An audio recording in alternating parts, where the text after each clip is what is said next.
വെള്ളം ഗ്ലാസ് വിട്. വെള്ളം ഒന്നും ഒഴിക്കണ്ട, എന്റെ ഗുണങ്ങളാണ് പോവേ.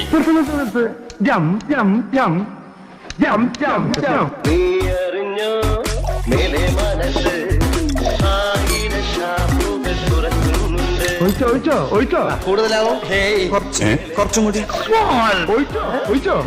കുറച്ചും കൂടി മതിയല്ലോ. അല്ല നീ എവിടെ വെള്ളം വയ്ക്കാൻ?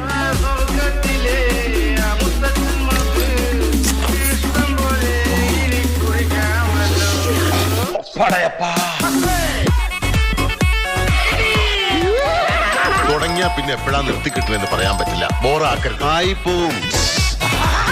കുടിക്കുമ്പോ ബോധം മറയും വരെ കുടിക്കുക, ഇല്ലെങ്കിൽ അതിന് മെനക്കെടരുത്. എത്ര എണ്ണം വിടും ഒരേ ഇരിപ്പില്? ഒരു പുള്ള. ജോണിക്ക് കള്ളു നോക്കണമെങ്കിലേ ഇച്ചിരി സമയം പിടിക്കും. നിനക്ക് അറിയാൻ മേലാത്തോണ്ട. ഇനി ഒരു പുള്ളി